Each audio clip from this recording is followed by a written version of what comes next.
তুমি কি খেয়াল করেছ আমরা কত সহজে অন্যদের ক্ষমা করি কিন্তু নিজের একটা ভুল সিদ্ধান্ত একটা ভুল কথা এই ছোট ছোট জিনিসগুলোই আমাদের ভেতরে বছরের পর বছর আগুন জ্বালিয়ে রাখে।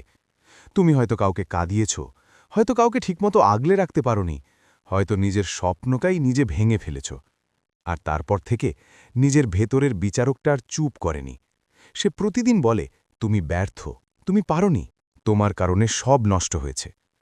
কিন্তু কখনো ভেবে দেখেছ এই দোষবোধটা তোমার আত্মাকে কতটা ক্লান্ত করে দিচ্ছে?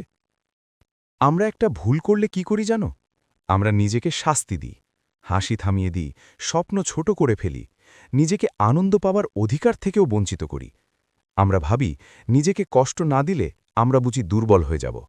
আমরা বিশ্বাস করি এই কষ্টটাই বুঝি প্রায়শ্চিত্ত, এই যন্ত্রণাটাই ন্যায্য শাস্তি। কিন্তু সত্যিটা কি জানো?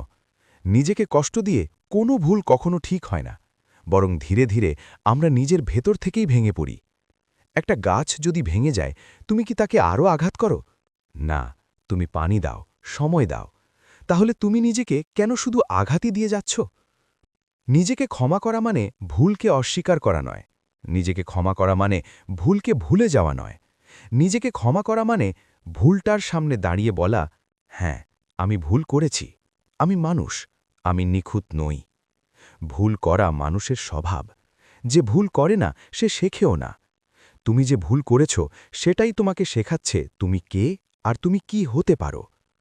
নিজেকে ক্ষমা করা মানে নিজেকে আরেকবার ভালোবাসার সাহস করা। কষ্টটা বাস্তব, তুমি সেটা বানাওনি, তুমি সেটা কল্পনাও করনি। কষ্টটা হয়েছে কারণ তুমি চেষ্টা করেছিলে, কারণ তুমি কিছু চেয়েছিলে। কিন্তু শোনো, প্রতিটা কষ্টের ভেতর একটা শিক্ষা লুকিয়ে থাকে। যদি তুমি শুধু নিজেকে দোষ দাও তাহলে শিক্ষা হারিয়ে যাবে। কিন্তু যদি তুমি প্রশ্ন করো যে এই ভুলটা আমাকে কি শিখিয়েছে, তাহলেই শুরু হবে পরিবর্তন। ভুল থেকে শিক্ষা নেওয়াই আত্মার পরিমক্ষতা। একটা মুহূর্ত কল্পনা করো, যে মুহূর্তে তুমি নিজের দিকে তাকিয়ে বলছো, হ্যাঁ, আমি ভুল করেছি, কিন্তু আমি শেষ হয়ে যাইনি, আমি আবার চেষ্টা করব। এই একটা বাক্যই তোমাকে মুক্ত করে দিতে পারে। নিজেকে ক্ষমা মানে নিজেকে মুক্ত করা, অতীতের শেকল থেকে নিজের ভবিষ্যৎকে ছাড়িয়ে দেওয়া। নিজেকে ক্ষমা করা মানে নিজের ভেতরের আলোটা আবার জ্বালিয়ে তোলা। এই আলো নিখুঁত মানুষের আলো নয়, এই আলো ভাঙা মানুষের আলো। কিন্তু এই আলোই সবচেয়ে শক্তিশালী, কারণ ক্ষমার ভেতরেই আছে শান্তি, আর শান্তির ভেতরেই আছে নতুন করে বাঁচার সাহস।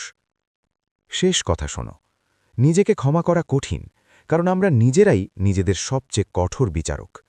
কিন্তু নিজেকে ক্ষমা করা সবচেয়ে প্রয়োজনীয়, কারণ আমরা নিজেরাই নিজেদের চিকিৎসক।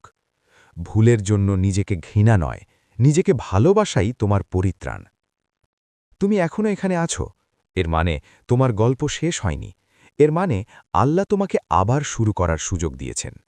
নিজেকে ক্ষমা করো। আজ না হোক, আজ রাতে আয়নার সামনে দাঁড়িয়ে একবার বলো, আমি চেষ্টা করছি। তুমি কি কখনো এমন কোনো মুহূর্ত পার করেছ যখন নিজেকে ক্ষমা করতে পারোনি? কমেন্টে লিখে জানাও। তোমার কথাই হয়তো কারোর জীবনের ভার একটু হালকা করে দেবে।